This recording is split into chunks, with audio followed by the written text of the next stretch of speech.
Mes amis, bien le bonjour. Aujourd'hui, on va parler du C5 Aircross, le SUV compact de la marque au chevron. On se retrouve dans ce cadre champêtre. Là, c'est la petite maison dans la prairie. Voilà, on se croirait un petit peu aux États-Unis. Vous avez peut-être déjà vu cet endroit dans certaines vidéos, comme le Toyota Tacoma, le Vitara. Il n'y a pas de sauterelles, pas d'invasion aujourd'hui, donc c'est un peu plus calme. Et je vais vous parler du C5 Aircross, donc le SUV compact de Citroën. Donc un immense merci au groupe Minicone et à Joseph pour ce prêt. J'aurais fait quasiment toute la gamme, DS y compris. Donc le C5 Aircross, c'est le SUV compact de Citroën, 4,50 m en longueur, 1,86 m en largeur. Garde au sol qui est vraiment pas mal, 23 cm, vous passez presque partout, même si c'est pas un 4 roues motrices. À noter des jantes noires sur cette version qui sont très jolies, moi je trouve que ça lui va bien. Ça rajoute un petit peu ce côté, à ce côté baroudeur avec les protections de bas de caisse et les tours de roue. Il a été restylé l'année dernière. Alors, pas grand chose qui change si ce n'est la face avant, la calandre qui n'est plus séparée en deux, mais vous avez quand même le chevron qui se retrouve partout. Ça devient de plus en plus fréquent sur la gamme maintenant, avec une araignée. Voilà. On n'a pas les sauterelles, on a les araignées aujourd'hui. Et vous avez le chevron qui se retrouve un petit peu partout, donc phare LED, donc nouvelle calandre, un petit peu plus sobre dans un sens, un petit peu plus élégante. Vous avez ces écopes qui sont réelles, ça c'est bien, au moins c'est pas du fake. Ensuite vous avez le bas de caisse avec le chevron qui se retrouve partout, comme sur les autres modèles de la gamme.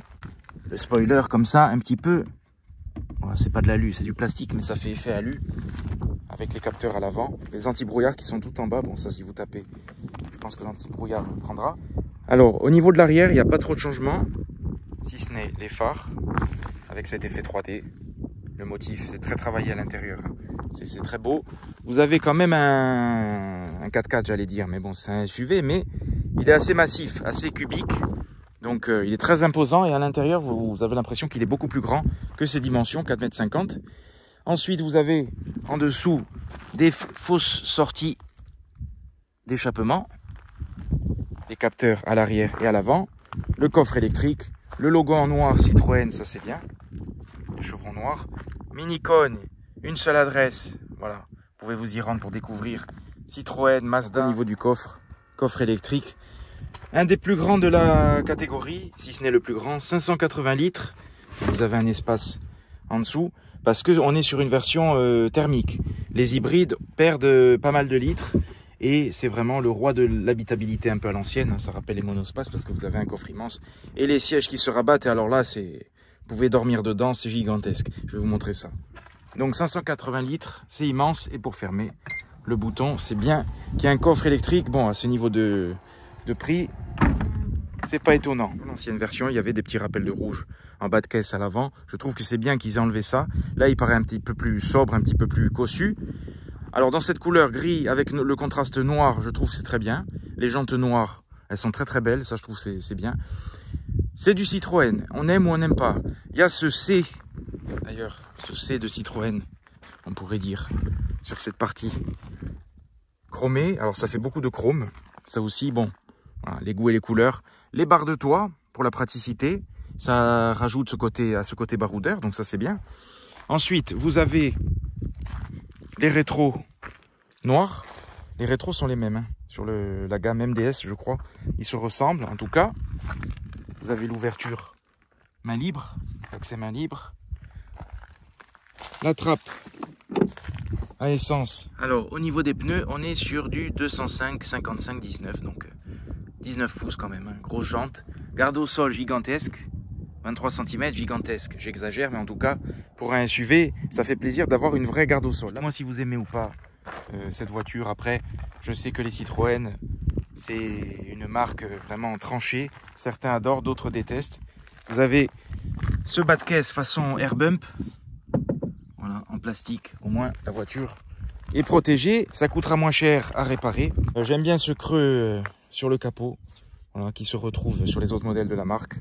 Ça donne de la profondeur au capot et ça, on a l'impression que l'avant est encore plus massif. D'ailleurs, ce creux peut se retrouver limite sur cette partie creusée avec les vraies écopes et le toit qui est noir, qui contraste. Grand pare-brise, grande visibilité, ça c'est bien, on est sur une vraie familiale.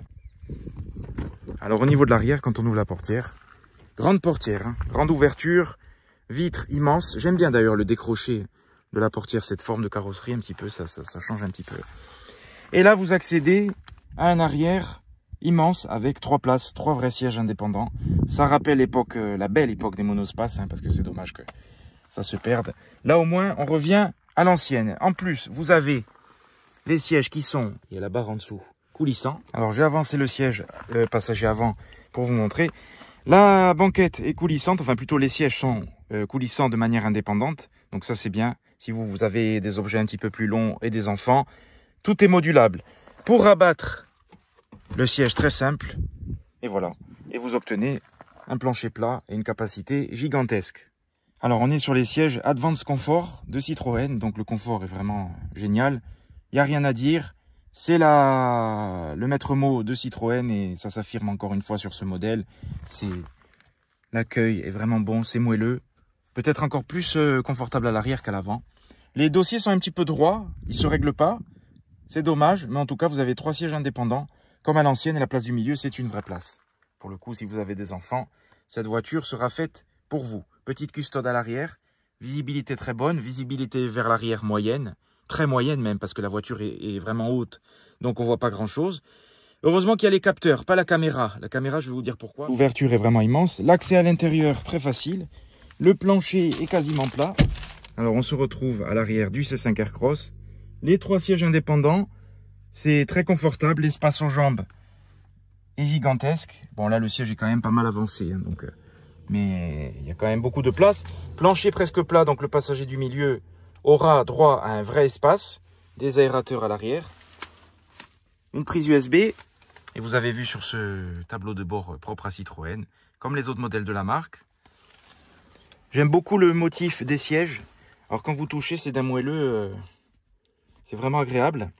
Et vous avez ce petit liseré qui reprend le motif du chevron. Voilà, le chevron est absolument partout dans cette voiture, comme dans les autres Citroën. Vu que la vitre est large, ça va, il y a quand même pas mal de luminosité. Il n'y a pas de toit ouvrant sur cette version, mais vous pouvez la voir. Ensuite, le pavillon clair, ça c'est très très bien parce que ça égaye un petit peu l'intérieur. Cet intérieur très sombre. Et ça fait qualité, ça fait quand même...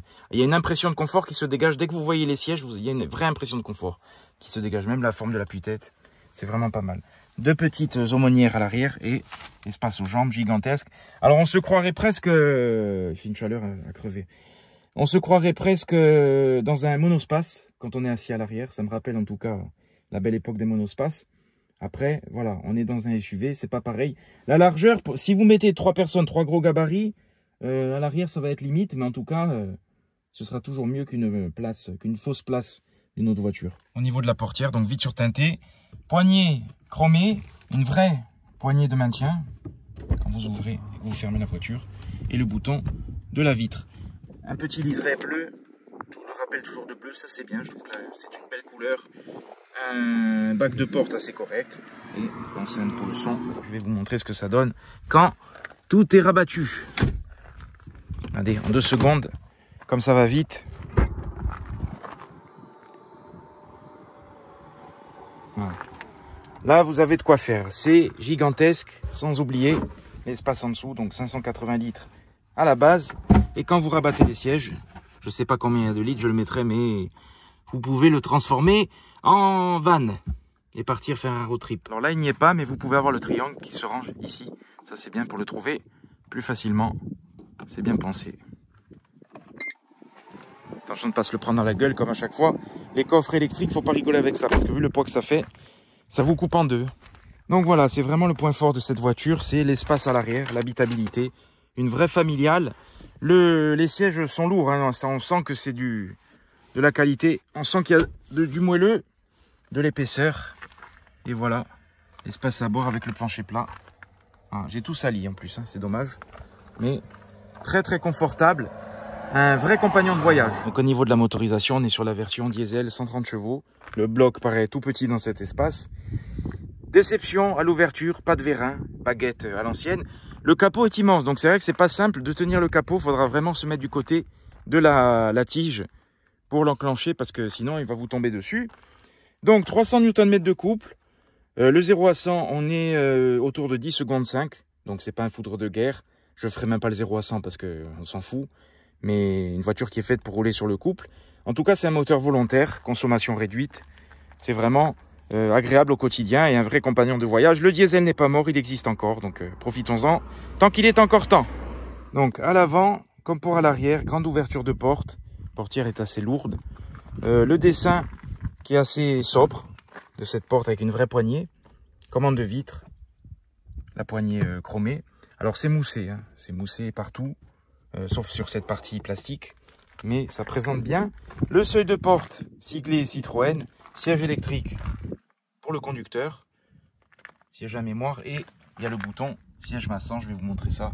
Et ce dessin de siège qui visuellement donne une réelle impression de confort. Voilà, on n'a qu'une envie, c'est de s'asseoir. Donc au niveau de l'intérieur du C5 Aircross, on va démarrer la voiture de suite. Bouton de démarrage ici, pied sur le frein. Et le bruit de diesel à l'ancienne. Ce qui est bien, c'est que dès que vous rentrez, vous avez le bouton. J'ai mis du temps à le trouver, mais une fois que vous savez où il est, c'est très pratique. Le Start and Stop. Bouton pour le désactiver de suite. Voilà, parce que les aides, comme vous le savez, ça nous embête plus qu'autre chose. Vous avez vu sur ce grand cockpit virtuel, qui est assez sobre et classe. Alors, ce qui a été restylé, ce qui change à l'intérieur, c'est cet écran. Avant, il y avait en fait les deux aérateurs qui ont été conservés en fait sur cette partie-là. Et il y avait un écran qui ne dépassait pas, qui était intégré. C'était pas mal. Là, ils ont rajouté cette sorte de tablette tactile, comme sur les autres modèles d'ailleurs. Bon, ce qui est bien, c'est que pour la visibilité, ça gêne pas, ça dépasse pas. Donc après, au niveau de l'interface, il n'y a pas grand-chose qui change par rapport aux autres vidéos que j'ai fait sur les modèles de la gamme. C'est toujours le même système. Il y a des raccourcis sensitifs ici, des commandes de clim. Enfin, il n'y a pas toutes les commandes de clim, mais en tout cas, le recyclage des embuages qui est ici. Et le bouton pour couper totalement la clim, verrouillage et start and stop, les warnings. Et le bouton, c'est bien qu'ils aient laissé un bouton pour éteindre, couper la radio ou l'allumer. Deux prises USB, prise 12 volts, chargeur induction. Alors, on est sur la boîte AT8 avec le nouveau levier. Donc, c'est un levier un peu chromé ou en alu, je ne sais pas. Mais en tout cas, c'est agréable. C'est tout petit, mais c'est pratique. Ça marche vraiment bien. Il n'y a pas d'à-coup. Au niveau de la boîte, je trouve que c'est très très bien. C'est une réussite, franchement. Rien à dire sur la boîte. Ça, c'est parfait. Le bouton P. Et sinon, vous bougez le levier avec le pied sur le frein. Alors, mode de conduite. Vous pouvez appuyer sur le bouton. Et vous voyez, il y a le mode éco normal et sport. Bon, pour tout vous dire, ça, sur cette voiture qui est diesel, mode sport, il sert à rien. Ensuite, frein de parking électrique, deux porte-gobelets et un rangement central qui est très très profond, qui est gigantesque. Avec le petit support qu'on peut rajouter ici. Alors je pense que cette grande boîte à gants est réfrigérée hein, sur ce modèle. Et vous avez aussi un rangement ici. Voilà. Donc ça c'est pratique. Après les bacs dans les portes ne sont pas immenses. Bon, là il y a un petit rangement qui est tout petit juste pour mettre une clé, admettons. Un petit range carte, range ticket, bon, voilà. Le bouton pour désactiver le maintien dans la voie, ça c'est très, il le faut, hein. Il faut désactiver ces options justement. Ensuite la boîte à gants qui est petite, voilà, elle est profonde, mais en fait vous pouvez mettre juste une bouteille ou vraiment pas grand chose, c'est pas immense. Donc voilà, principal des rangements ce sera au centre. Grosse console centrale. Alors c'est pas moussé, mais c'est doux au toucher sur cette partie. Sur la partie supérieure, c'est moussé. Ici aussi, avec le motif, on dirait le chevron. De toute façon, le chevron est partout, hein, sur les modèles Citroën. Ensuite, le volant, au niveau du volant. Alors, volant, la prise en main est agréable. Ce que j'aime pas sur le volant, c'est cette découpe du cuir. Après, voilà, propre à vous d'essayer et de vous faire votre avis. Mais je trouve que niveau prise en main, c'est pas ce que je préfère. Par contre, la forme du volant un petit peu ovoïde, c'est bien. Les commandes au volant bien pratiques. Les palettes pour changer les rapports. Les commodos qui sont classiques depuis environ 45 ans. Surtout celui-là. Ça, pour le régulateur de vitesse, je l'avais sur la 207. J'avais ce module sur la 207 à l'époque en 2014, je crois. Et enfin, bon, ça fait des années, ça c'est dommage. Sur ce niveau de gamme, voilà, je trouve ça dommage, mais c'est comme ça. Est-ce que ça changera un jour? Peut-être que c'est un petit peu le truc collector, ils veulent le laisser ad vitam aeternam. Alors au niveau de la visibilité de ce cockpit virtuel, c'est très très bien, c'est très lisible. Vous avez la molette ici pour changer, pour personnaliser l'affichage. C'est un petit peu lent, mais moi ça me dérange pas. Voilà, vous avez énormément d'informations et c'est sobre, c'est très lisible. Même en pleine luminosité, c'est vraiment bien. Et on va mettre personnel. Et là, vous avez, si elle arrive, la température du moteur, l'autonomie, la barre en haut qui fait office de contour, la vitesse en gros au milieu, donc bonne lisibilité. Donc voilà les modifications au niveau de cette tablette centrale. Alors ce qui est bien, c'est qu'elle est un petit peu avancée, un petit peu vers le conducteur. Donc au niveau du toucher, c'est vraiment bien, ça tombe sous la main, peu importe le gabarit, ça là-dessus, vous serez tranquille. Vous avez ces boutons sensitifs de raccourci, donc on peut désactiver les options habituelles. Vous connaissez, il y a les sièges chauffants sur cette version. On est sur, pour vous donner les informations, le Blue HDI 130 Shine en version EAT8, donc la boîte auto est très très bien. Alors on est sur un tarif de 45 000 €. Bon, à vous de me dire ce que vous en pensez. Il y a beaucoup d'options quand même sur ce modèle. Le Bluetooth, les suspensions à double butée hydraulique, l'allumage automatique des feux, l'aide de stationnement, caméra de recul. Alors la caméra de recul, parlons-en tout de suite. C'est une caméra myope. Alors attendez, je ferme la portière parce que ça bip. Voilà. C'est une caméra myope, je disais, parce qu'on est encore sur les caméras à l'ancienne, la qualité est médiocre, inadmissible à ce niveau de prix. J'espère qu'ils feront une mise à jour. Ça a été mis à jour chez DS sur les derniers modèles, mais celle-ci, en tout cas, n'en bénéficie pas encore. Et c'est dommage, parce que c'est une caméra floue, voilà, très floue. Mais bon, c'est comme ça. Alors voilà, les aides à la conduite qui bipent tout le temps, ça vous savez, peu importe le modèle, je déteste ça. Vous dépassez de 2 km/h la vitesse, ça bip. Là, il me dit d'éteindre le véhicule avant de partir. Je le sais, bien évidemment. Il y a trop d'assistance et c'est trop intrusif, mais c'est comme sur tous les modèles. Heureusement, il y a quand même des choses désactivables et surtout, il y a les boutons sous la main pour le maintien dans la voie et le start and stop déjà. Donc ça, c'est bien. Ensuite, au niveau du siège Advanced Comfort, c'est vraiment génial. C'est très très bien. Le siège bénéficie de réglages électriques. Vous avez les sièges massants, je vous montre ça de suite. Vous avez ce bouton. Il suffit d'appuyer sur ce bouton et ça va s'afficher à l'écran. Vous choisissez le mode et l'intensité faible, moyen ou fort. Voilà, plusieurs pattes de chat, etc. Ça, c'est les mêmes modes que sur les autres modèles de la gamme Citroën qui bénéficient des sièges massants. Ça fonctionne très très bien. Ça rajoute, c'est un plus pour le confort. Et le moelleux du siège, le maintien est bon. Vraiment, rien à dire sur ces sièges. Citroën, pour moi, est vraiment au top du confort. Donc voilà, un intérieur classique maintenant chez Citroën. Ce que je préfère, c'est le cockpit virtuel qui est classe, qui est bien intégré. Je trouve ça très beau. Le volant, les commandes au volant et la prise en main, j'aime bien, sauf ce rebord en cuir. Mais sinon, la direction est très agréable, c'est léger. Alors, ce qui m'a surpris au début, c'est quand vous regardez dans le rétroviseur, vous avez l'impression que la voiture fait 12 mètres de long. C'est gigantesque. Ils ont réussi à optimiser l'habitabilité alors qu'elle fait que 4,50 m. Alors au niveau du diesel, je le trouve assez bien insonorisé. On n'est pas sur du double vitrage sur cette version, mais je crois qu'elle est dit que le double vitrage est disponible sur les versions supérieures. En tout cas, c'est assez bien insonorisé. C'est un bruit diesel. Voilà, une voiture qui est faite pour rouler et ça me choque pas par rapport au diesel que j'ai pu avoir. On entendait vraiment comme le Vitara en diesel. Là, pour le coup, là, ça va. C'est assez doux. En fait, de loin, il paraît cubique et que de près, dans le détail, il y a beaucoup d'arrondis. Voilà, beaucoup de douceur à la Citroën et de confort. Et visuellement, c'est une voiture, je trouve que quand vous la regardez, vous savez de suite qu'elle est confortable. Et c'est une Citroën de toute façon. Ah ben voilà, une DS4. Alors au niveau de ce C5 Aircross, ce que j'ai apprécié, c'est la manœuvrabilité. Ça braque hyper bien. Vraiment, on va pas s'en rendre compte, mais